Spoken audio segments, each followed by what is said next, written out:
మిత్రులారా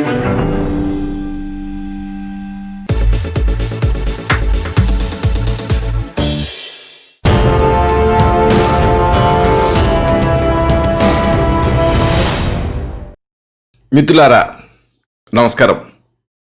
నేను మీ డాక్టర్ చిరుమామిళ్ళ మురళి మనోహర్. ఈ కార్యక్రమంలో ఒక ముఖ్యమైన విషయాన్ని మనం తెలుసుకోబోతున్నాం. ఇదే పిల్లలకు పీడకలలు రాకూడదంటే ఏం చేయాలి. దీనికి సంబంధించిన పూర్తి వివరాలని ఈ కార్యక్రమంలో మనం తెలుసుకుందాం. పీడకలలు సాధారణంగా మనలో ప్రతి వాళ్ళకి కూడా కలలు వస్తూనే ఉంటాయి. అయితే పెద్దవాళ్ళు వీటిని పెద్దగా పట్టించుకోరు. కానీ చిన్నపిల్లలు అలా కాదు. వాళ్ళకి వర్చువల్ రియాలిటీ అంటే కళ ఏదో నిజమేదో తెలుసుకోలేని ఒక పరిస్థితిలో ఉంటారు. దాంతో ఈ పీడకల వల్ల బాగా భయపడతారు. కొన్నిసార్లు అయితే ఆ పీడకలలు ఏదో వచ్చిపోవు.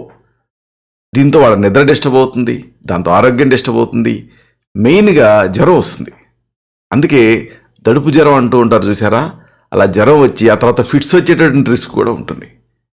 కాబట్టి ఈ పీడకలల్ని కంట్రోల్ చేయాలి. అసలు ఈ పీడకలలు అనేవి ఏమిటి అంటే ఒక డిస్టర్బ్డ్ థాట్.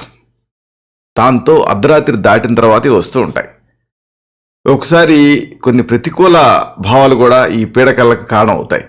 కోపం, ఒత్తిడి, ఆందోళన, నిరాశ, అలాగే విషాదం, ఇలాంటి భావాలు ఇవి పీడకలకి కారణం అవుతూ ఉంటాయి. అలాగే వీటితో పాటు పిల్లలు పడుకునే ముందు ఏదైనా ఒక ట్రామా, ఫిజికల్ కానీ మెంటల్ కానీ శారీరకంగా కానీ మానసికంగా కానీ దానికి గురైనప్పుడు అప్పుడు కూడా పీడకలలు వస్తాయి. అలాగే తల్లి, తండ్రి, కుటుంబ సభ్యులు వీళ్ళు దూరంగా ఉన్న సందర్భాలలో కూడా వాళ్ళు డిస్టర్బ్ అవుతారు. కాబట్టి ఈ పీడకలలు ఇబ్బంది పెడుతూ ఉంటాయి. మరి మీ ఇంట్లో ఈ చిన్నారులు ఉండి తరచుగా ఈ పీడకలలతో బాధపడుతూ ఉంటే ఏం చేయాలి అంటే ఈ పీడకలల నుంచి పిల్లల్ని బయటపడేయడం అవసరం. దీనికి కొన్ని ప్రత్యేకమైన ఆసక్తికరమైనటువంటి మార్గాలు ఉన్నాయి. వీటి తెలుసుకుందాం. ఇవేమిటంటే ముందుగా మనం చెప్పుకోవాల్సింది నిద్ర. సరిపడినంత నిద్రపోయేలాగా చూడటం అనేది చాలా అవసరం. పిల్లలు సరిపడినంత నిద్రపోవటం అనేది అన్నిటికంటే ముఖ్యం. ఆకలి అన్ని రోగాలను పోగొడితే నిద్ర సగం రోగాలను పోగొడుతుందని సామెత. అయితే పిల్లలు ఎన్ని గంటలు నిద్రపోవాలి అంటే పెద్దవాళ్ళకంటే కాస్త ఎక్కువనే పోవాలి. దాదాపుగా 6 నుంచి 8 గంటలు నిద్రపోవాలి. మళ్ళీ దీంట్లో కూడా ఒక 3 గంటలు గాఢమైన నిద్ర పట్టడం చాలా ముఖ్యం. కాబట్టి మీ పిల్లలు ఇలాగ అన్ఇంటరప్టెడ్ స్లీప్ అంటే విరామం లేకుండా ప్రశాంతంగా నిద్రపోతున్నారా లేదా అనేది మీరు గమనించాలి. వాళ్ళు కనీసం 3 గంటలు సరిపడినంత గాఢమైన నిద్రపోయేలా చూడాలి. టోటల్గా 8 అవర్స్లో 3 అవర్స్ డీప్ స్లీప్ ఉండాలి. కాబట్టి చెప్పదలుచుకున్నది ఏమిటంటే సరిపడినంత నిద్రపోవటం ముఖ్యం. అలాగే ఇంకొక ముఖ్యమైనటువంటి సలహా సూచన ఉంది. ఇదేమిటంటే భావ వ్యక్తీకరణ, ఎక్స్ప్రెషన్. ఈ భావ వ్యక్తీకరణకి ఎప్పుడు కూడా అవకాశం ఇవ్వాలి. అంటే మీ పిల్లలు మీతో అన్ని భావాలు పంచుకుంటున్నారా, పంచుకునేటట్టుగా వాతావరణం ఉందా చూడండి. మీరు మీ బిజీలో ఉండి వాళ్ళు ఏదో చెప్పాలని ట్రై చేస్తుంటారు, మీరు వెళ్ళలేదనుకోండి నొచ్చుకుంటారు. దీనిపైన మీరు ఇంపార్టెన్స్ ఇవ్వాలి. అంటే వాళ్ళ ఎమోషన్స్, ఫీలింగ్స్ అన్నీ చెప్పుకోవటం ముఖ్యం. ఒకవేళ చెప్పుకోలేకపోయారనుకోండి లోపల ఉండిపోతాయి. ఇవి పీడకలల రూపంలో రిఫ్లెక్ట్ అయ్యేటువంటి అవకాశం ఉంటుంది. కాబట్టి వాళ్ళు ప్రశాంతంగా ఉండాలి. అలాగే అన్నిటినీ కూడా మీతో పంచుకోవాలి. భావ వ్యక్తీకరణ. ఇక అతి ముఖ్యమైన ఇంకొక సలహా ఉంది. ఇదేంటంటే సౌకర్యం. పిల్లలు ఎప్పుడు కూడా సౌకర్యవంతంగా ఉండాలి. ఇది చాలా ముఖ్యం. అంటే మీ పిల్లలు మీ నుంచి ఏం కోరుకుంటారు అంటే అలాలిత్యం, ఆ వెచ్చదనం, ప్రేమ, ఇవి. అంటే ఎమోషనల్గా మీ సపోర్ట్ వాళ్ళకు ఉండటం చాలా ముఖ్యం. అప్పుడు వాళ్ళు కంఫర్టబుల్గా ఫీల్ అవుతారు. ముఖ్యంగా వాళ్ళని ఎప్పటికప్పుడు రికగ్నైజ్ చేయాలి, మెచ్చుకుంటూ ఉండాలి, వెన్నుదడుతూ ఉండాలి. దాంతో వాళ్ళు చాలా సంతోషంగా ఫీల్ అవుతారు.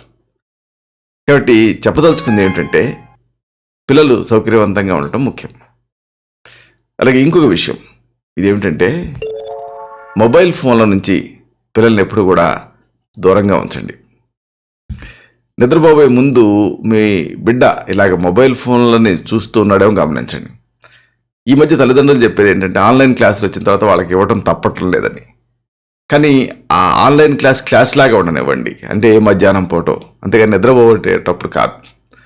కావాలనుకుంటే వాళ్ళకి ఒక రీడింగ్ అలవాటు చేయండి. అంటే బెడ్ టైమ్ స్టోరీస్ ఇలాంటివి చదువుకోవచ్చు. కానీ మొబైల్ ఫోన్ మాత్రం వద్దు. ఇలాగ నిద్రపోయే ముందు మీ బిడ్డని ఆ మొబైల్ ఫోన్కి అలవాటు చేసి ఏమవుతుందంటే దాని నుంచి వచ్చే బ్లూ లైటు దీనివల్ల మెలటోనిన్ డిస్టర్బ్ అయ్యి నిద్ర డిస్టర్బ్ అవుతుంది. నిద్ర డిస్టర్బ్ అవడం వల్ల ఆరోగ్యం మొత్తం డిస్టర్బ్ అవుతుంది. కాబట్టి స్మార్ట్ ఫోన్ నుంచి దూరంగా ఉంచడం అనేది చాలా ముఖ్యం. ఇలాగా స్మార్ట్ ఫోన్ నుంచి దూరంగా ఉంటే ఫుడ్ మీద కాన్సన్ట్రేషన్ ఉంటుంది. ఫుడ్ మీద ఎప్పుడైతే ఆహారం మీద కాన్సన్ట్రేషన్ ఉంటుందో అప్పుడు బాగా పొట్ట నిండా తింటారు, చక్కగా నిద్రపోతారు, పీడకలు ఇబ్బంది పెట్టకుండా ఉంటాయి. కాబట్టి మొబైల్ ఫోన్లని దూరంగా ఉంచండి. ఇక అతి ముఖ్యమైన మరొక విషయం, ఒకవేళ పిల్లలకి ఇలా పీడకలు వస్తూ ఉంటే దీనికి చక్కని ఆయుర్వేద చికిత్సలు ఉన్నాయి. ఇలాంటి ఈ ఆయుర్వేద చికిత్సల్లో ముఖ్యంగా మనం చెప్పుకోవాల్సింది ఒక అద్భుతమైన చికిత్స ఉంది, అశ్వగంధ చూర్ణం. అశ్వగంధ చూర్ణం లేదా అశ్వగంధాది లేహ్యం, దీన్ని 2 గ్రాముల మోతాదుగా పాలతో ఇస్తే మంచి నిద్ర వస్తుంది. ఈ ఎమోషన్స్ బ్యాలెన్స్డ్గా ఉంటాయి. అలాగే ఇంకొక చక్కని చికిత్స వచచూర్ణం, దీన్ని వసకొమ్మ అంటారు. దీని పొడిది 1/2 గ్రాము మోతాదుగా తేనెతో ఇస్తే మంచి ఫలితం ఉంటుంది. అలాగే ఇంకొకటి అరవిందాసవం, ఇది మీకు ఆయుర్వేద మందుల షాప్లో దొరుకుతుంది.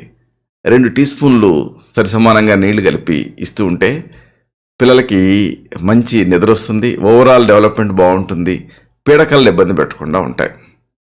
కాబట్టి ఈ ఆయుర్వేద చికిత్సలు మీరు ఎలాంటి ఇబ్బంది లేకుండా ఇవ్వచ్చు. పిల్లలకి పీడకలు రాకూడదనుకుంటే ఈ జాగ్రత్తలు తీసుకోండి. ఇలాంటి ఇంకొక ఆసక్తికరమైన విషయాన్ని తిరిగి ఇదే కార్యక్రమాల పరంపరలో మనం కలుసుకున్నప్పుడు సవివరంగా, సహేతుకంగా, సమగ్రంగా తెలుసుకుందాం. శతం జీవ శరదో వర్ధమానః, శతం హేమంతాన్ శతం వసంతాన్. 100 శరత్తులు, 100 హేమంతాలు, 100 వసంతాలు వర్ధిల్లుతూ జీవించండి. Stay healthy, stay happy, be positive, keep smiling. Love you all. శుభం.